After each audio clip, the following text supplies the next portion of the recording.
The Assembly will hear an address by His Excellency Gustavo Petro Orrego, President of the Republic of Colombia. I request protocol to escort His Excellency and invite him to address the Assembly.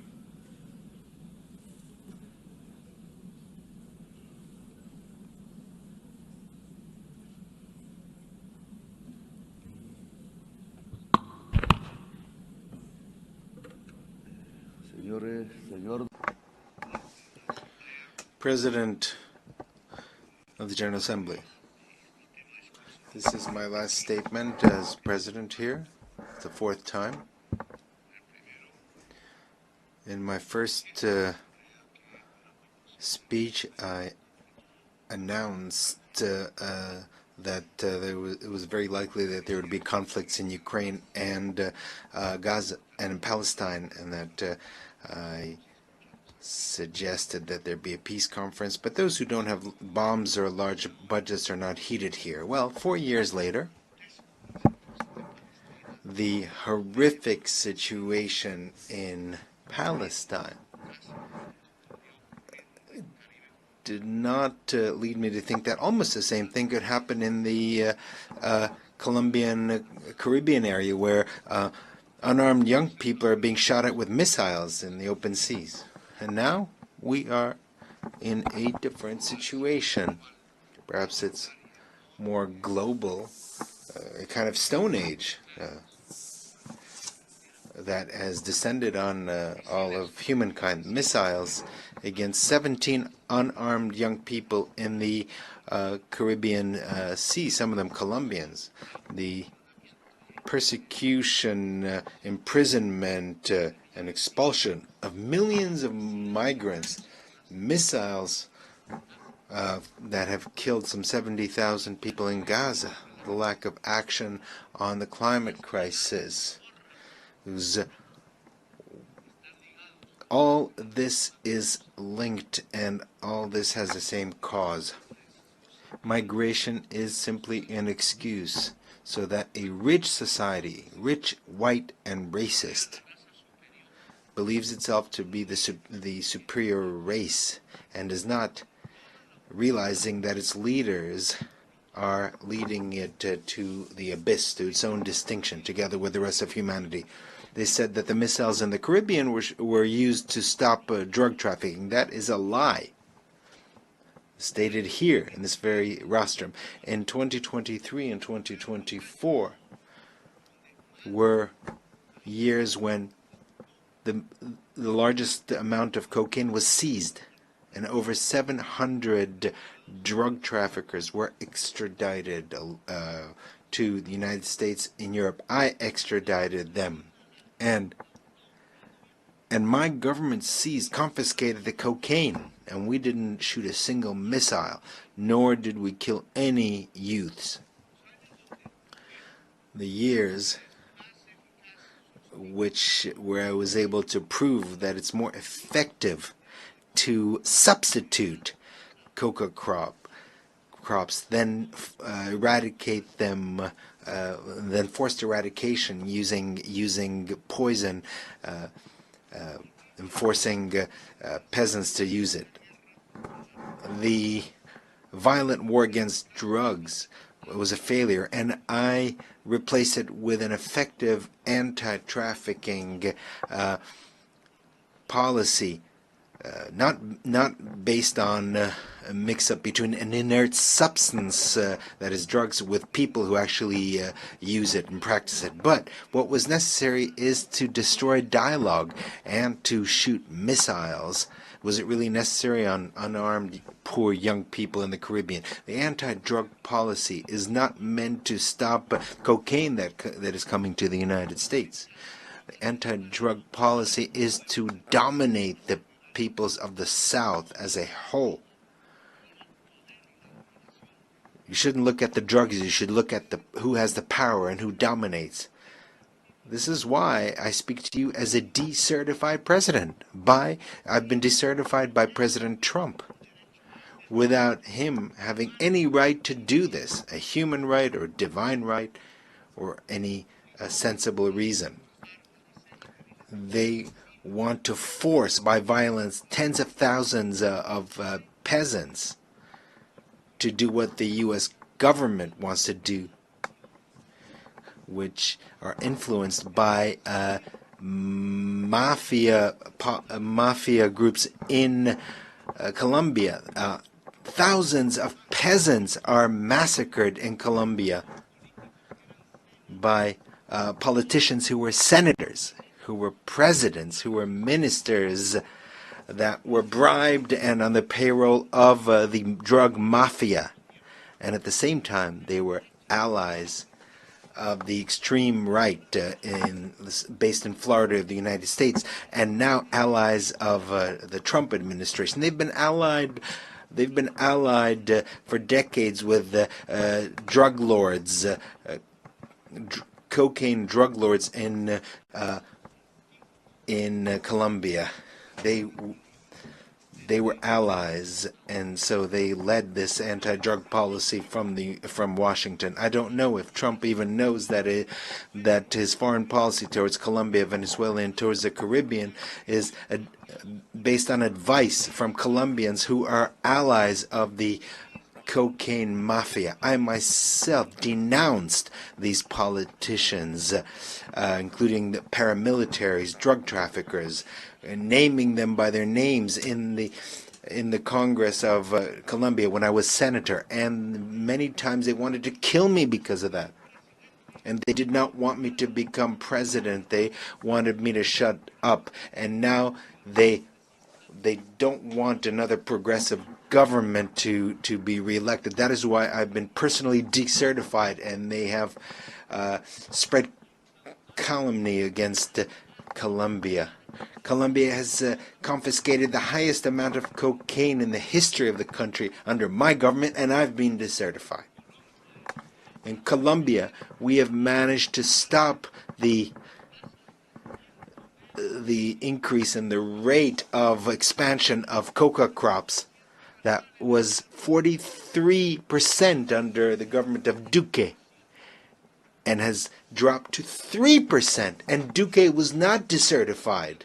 He was who had someone who financed his campaign who was a drug trafficker, and instead they've decertified me. So the anti-drug policy is not aimed at the public health of a society, but rather to prop up a policy of domination. They don't want to give the power to the people.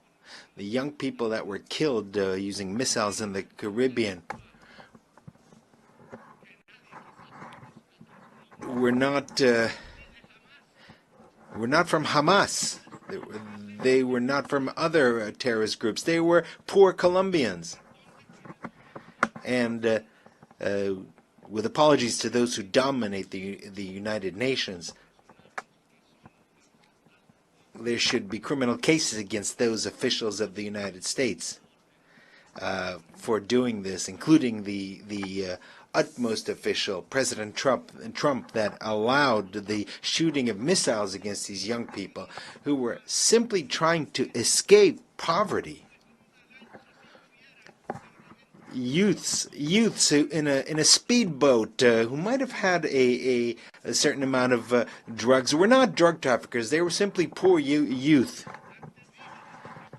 But the real drug traffickers live somewhere else, not in America, not in Latin America. So it's easy to shoot missiles against the speedboats with migrants and accusing them of terrorism and drug trafficking when they don't have a single weapon to defend themselves. When the real drug traffickers live in New York, here, just a few blocks from here, in Miami. And they reach agreements with the DEA. And they're allowed to traffic in Africa, in Russia, in China, but not in the United States. A country that has not managed to reduce its consumption of cocaine because it's drug addicts, or rather they did manage to reduce the consumption of cocaine simply because their addicts switched to another type of drug, fentanyl, which is much deadlier. This fentanyl is produced in the industrial heartland of the United States, here, not far from here. And the consumers are here as well. It's produced and consumed in the United States. That is the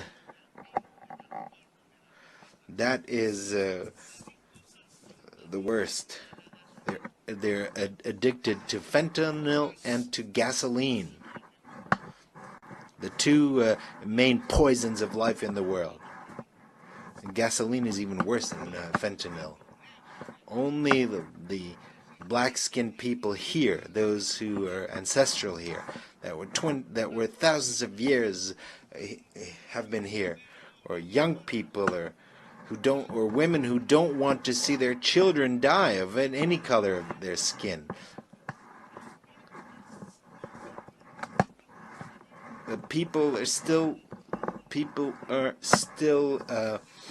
hooked on fentanyl or hooked on television. Only they can stop this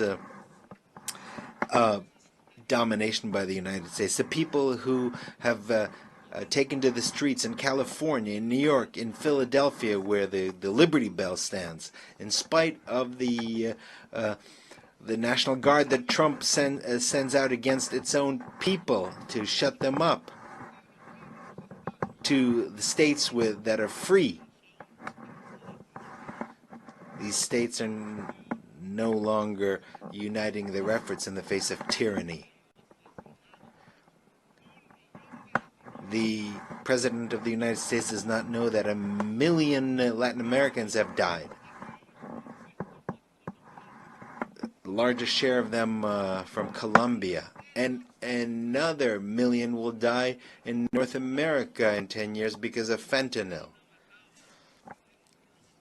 Cocaine killed 3,000 people a year today. Fentanyl kills 130 per year, 30 times more.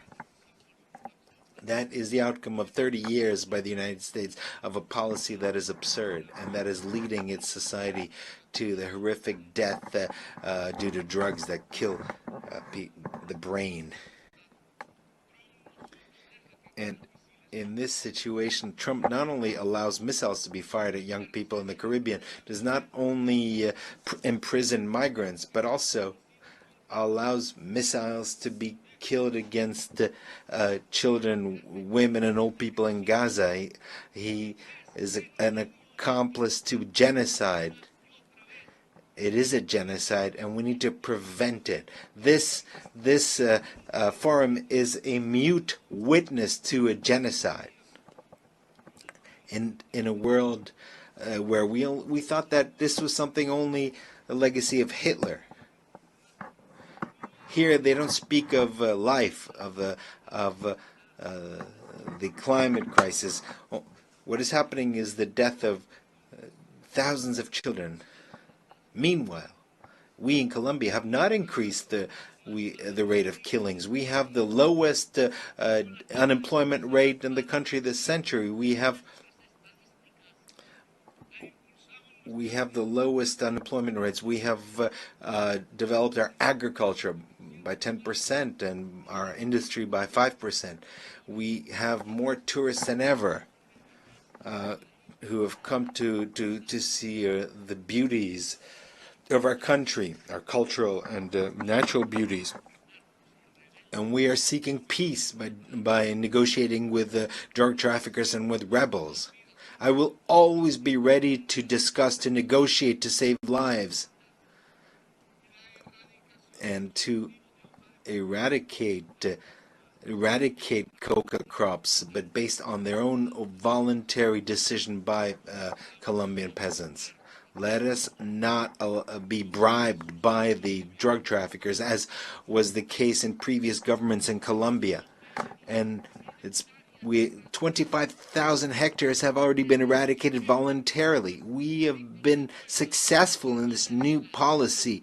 It's not an anti-drug policy, but an anti-drug traffickers policy. That is something different. And we're grateful to the countries that have helped us such as Qatar, Cuba, Mexico, Vatican, Norway, Brazil, and Venezuela. We don't want to thank those who want to sow war between us. People of the world, listen. Latin America does not only mean drug trafficking or coke or cocaine. Latin America has a massive, massive potential for clean electrical energy, renewable alternate energy based on wind, water. The United States has a huge demand for energy, and 70% of it is filled by fossil fuels, in other words, based on carbon, coal, gas.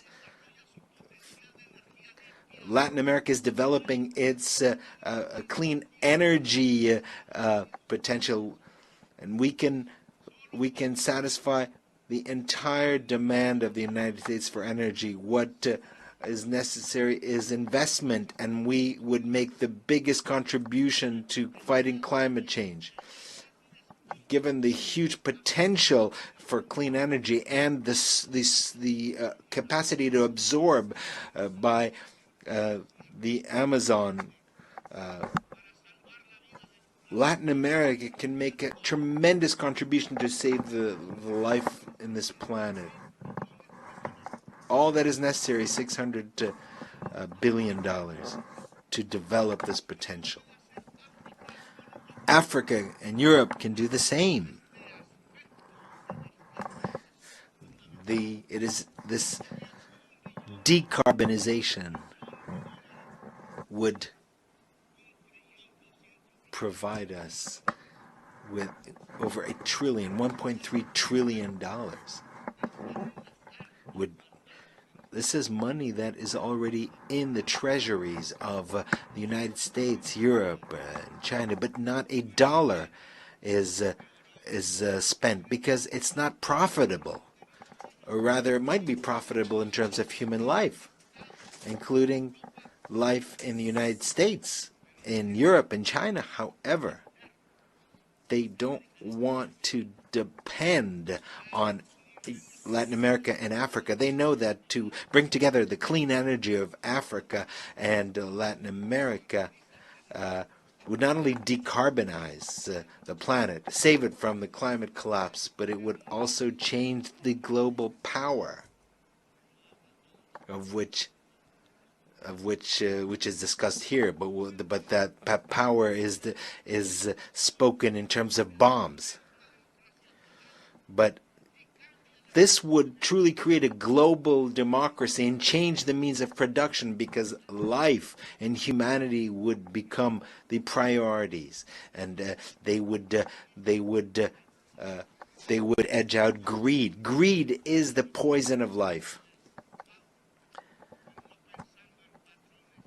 And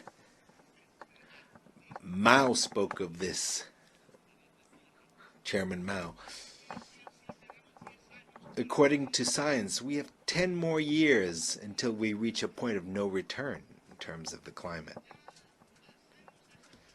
And once we reach that point, we won't be able to do anything. We will simply observe the disasters, and we'll feel them in our own families and cities, because it will be irreversible. The extinction of life, extinction of human life there'll be an irreversibility of the process, and no technology, no political or social force will be able to do anything about it to stop this collapse. And we only have 10 years left. That is what science tells us. But here people don't believe in science. The most powerful man in the world does not believe in science. That is the irrationality. And Germany, the country of great philosophers, of Kant, Feuerbach, and others, became prey of irrationalism in 1933, and today it's this country that is becoming irrational. The solution is to stop consuming fossil fuels and to quickly switch to water, wind, hydrogen. But the word decarbonization sounds subversive at the conferences of the most powerful countries, the G7 or G20 or Davos, among the rich. Just as 5 centuries ago, the word democracy sounded subversive here, or in Bogota, and in Paris, and in Madrid. These dollars that I mentioned here, 600 billion or 1.3 trillion. This is significant. This is just a little more than what the rich countries pledged at the COP in Paris, and they have not fulfilled their pledges because they are not interested in decarbonization. And what has come is basically loans from multilateral banks, which are just small amounts compared to what is needed. The climate crisis means that in all public budgets, investment in decarbonization and adaptation should be the priority. A global financial policy is necessary that is different. The debt risk premium should be abolished. Which countries are the riskiest? They are the countries that have the highest greenhouse gas emissions, such as this one. These are the riskiest countries. Whereas the countries that absorb CO2, and we have jungles and a lot of water in the south, we absorb the CO2 of the north.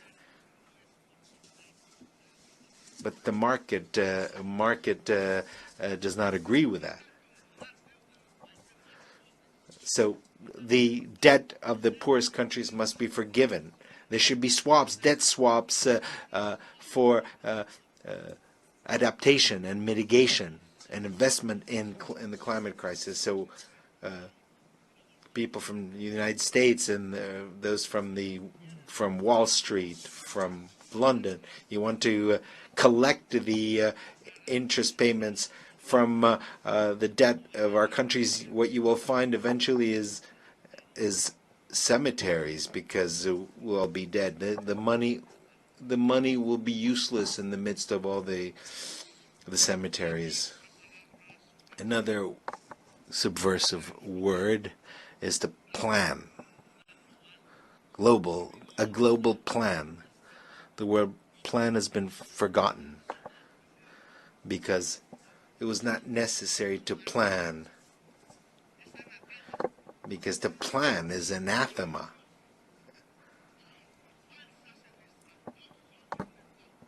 And there was a fundamentalist belief in the markets, thinking that markets would bring happiness. The Swiss economist Arras said this. And in fact, the market leads to an abyss. It leads to death, as we are already witnessing today. Malras, that was his name, was wrong. Neoliberalism was mistaken from the very beginning, and it's been guiding our countries for the past 50 years, based on completely erroneous formulas. The plans should be binding on national states. There should be a global democracy supervised by a Security Council that does not have the right to veto.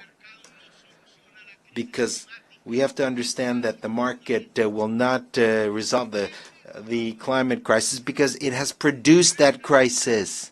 It was capital, which is based on unequal relationship between those who own the means that create the carbon and those who work, who are salaried employees. And this is a system that has to produce more and more objects that the boss, the owner, has to sell.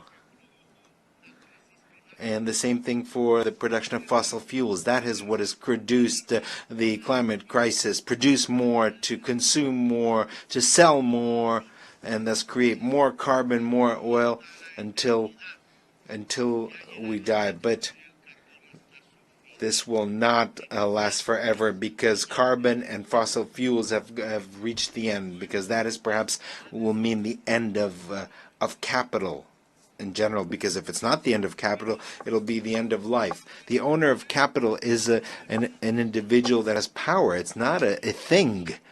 It's not some kind of puppet. It is a human being with his greed, a slave to his greed.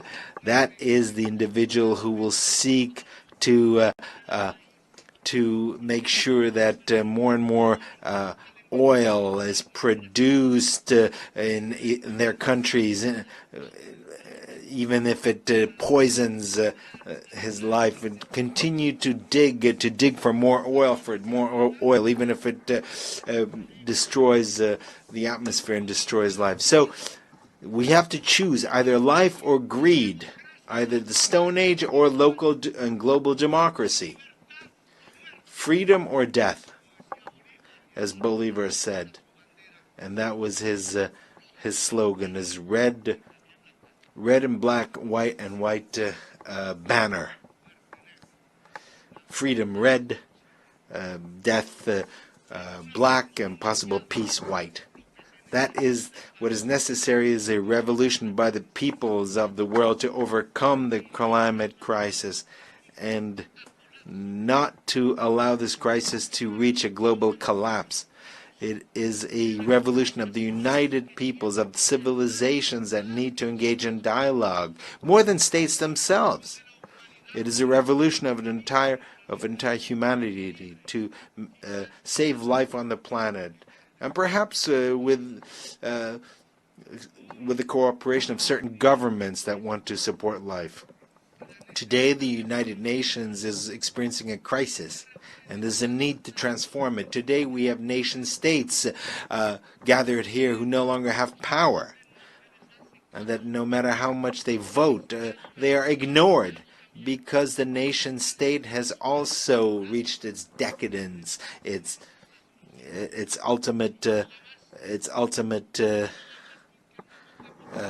fall. Because capital has become global. It's not contained in a state. Socialism was supposed to be global, but Stalin, in fact, in Yalta, condemned a global revolution that was occurring in Spain and in Greece, and it might have occurred in Latin America and other places. So humanity is a new political subject that has emerged rather than the nation state. And so the United Nations has to become a united humanity, even though a diverse but united humanity. A new subject is appearing in human history, and this is very important. And I think that this is wonderful, because we have to overcome the idea of a nation state to become humanity, but that humanity must be united. For that, there needs to be democracy around the world. There needs to be permanent dialogue in the midst of diversity. It is our differences that compels us to coordinate our action at the global level. Dialogue, yes. Humanity, yes. Humanity profoundly democratic, yes. Hopefully a humanity of based on leaders who are free, rather than a humanity that is basically slaves, just to beasts of burden. A humanity that shoots missiles against young people, are defenseless armed people, or shoots missiles in a place of the world near where Jesus was born. These problems cannot be resolved with governments who are bribed by oil producers, by oil corporations. So a new political subject is emerging, a united and diverse humanity, united despite its diverse cultures. Meanwhile, the old societies of Europe are collapsing, and the United States is applauding its new Hitler. It's not listening to its own young people or its older people who died in Europe, in the battlefields of Europe, fighting against Hitler and against his criminal ideology. Today, the same thing is being done as Hitler did, building concentration camps for migrants. It's stated that migrants are of an inferior race, and they blame them, just like Hitler blamed the Jews. They call them drug traffickers and thieves, whereas the majority of drug traffickers are blonde and have blue eyes, and they keep their fortunes in the largest banks in the world, and they don't live in Bogota or in Gaza. They live in Miami. They are neighbors of President Trump. They live in Dubai or in Paris or London. They don't live where there's poverty. But the missiles are fired against those where there's poverty. Tren de Aragua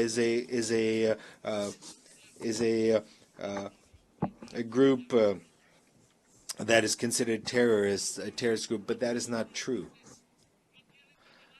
Migrants are not criminals. They should not be put in concentration camps, expelled and chained up. Immigration is not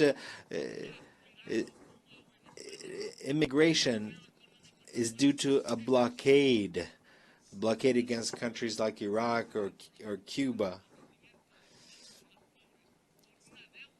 Immigration is a result of the impoverishment of many countries because of their indebtedness, because of wars unleashed by the United States and Europe to grab their oil. Immigration is a consequence of a climate crisis that leaves the tropics without water and destroys the environment. The solution to migration is very different from missiles or prisons or camps. There is no higher race. There's no supreme race.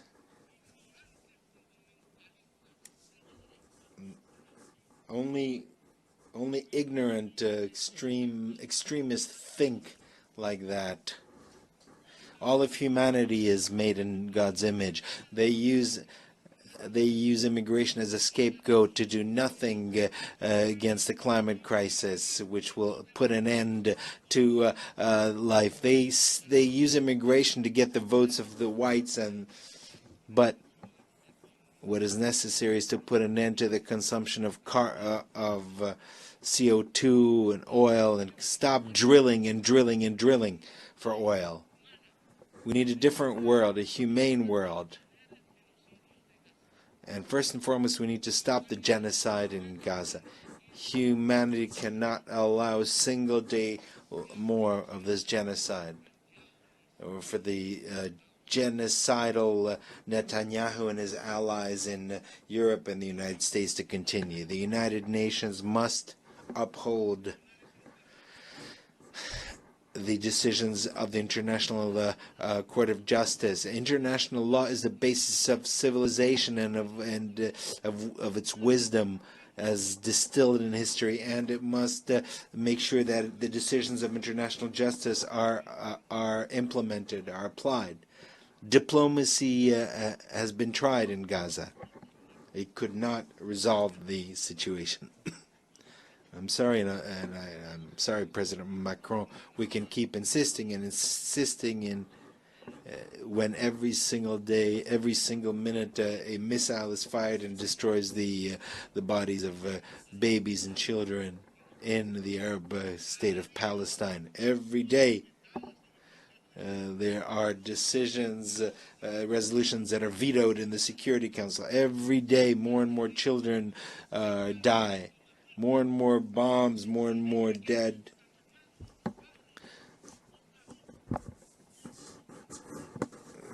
Perhaps those who do this, who shoot this, are robots. Maybe they don't have their own children. They're not human.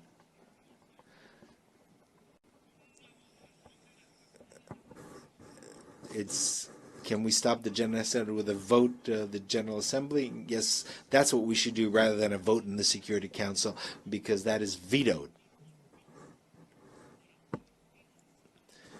United for peace for Palestine. We should establish a peacekeeping force to protect.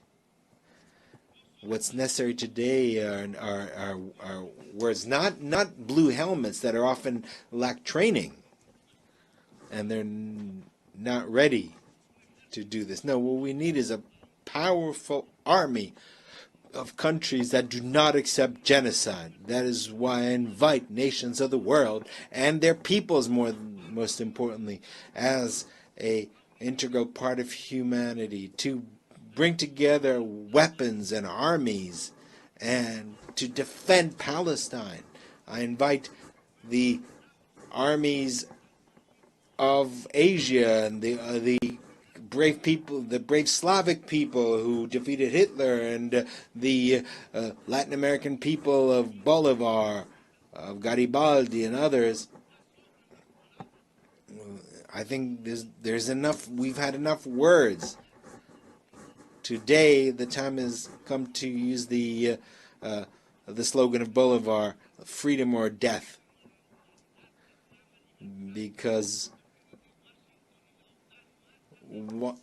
Washington and NATO are killing democracy, and they are spreading totalitarianism at the global level. We need to raise the red and black banner flag.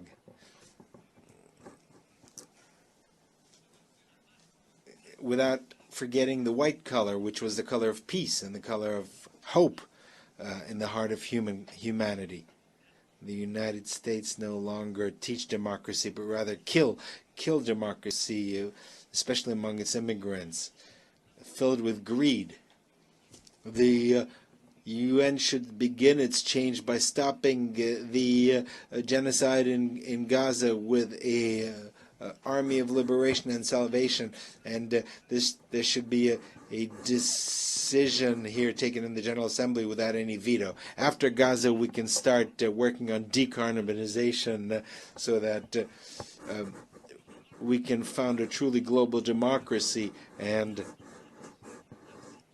a new Security Council can be established without any vetoes, and where its decisions would be binding, and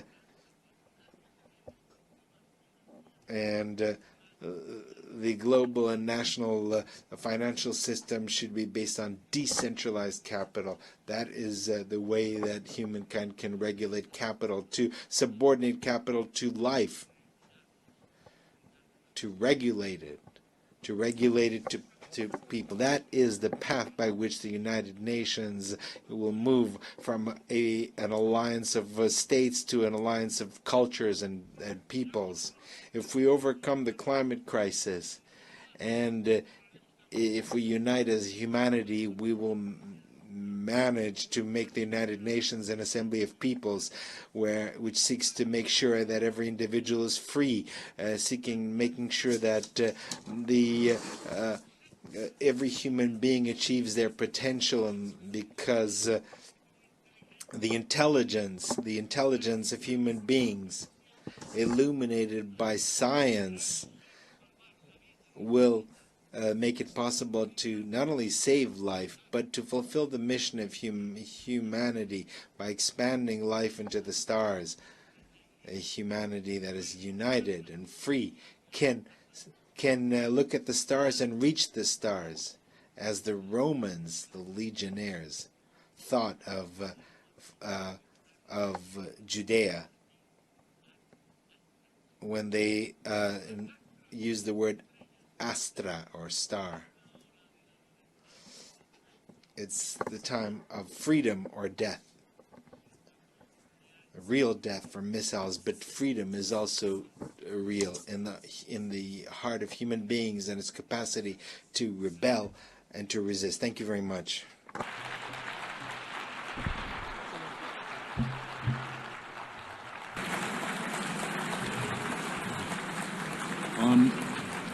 On behalf of the Assembly, I wish to thank the President of the Republic of Colombia.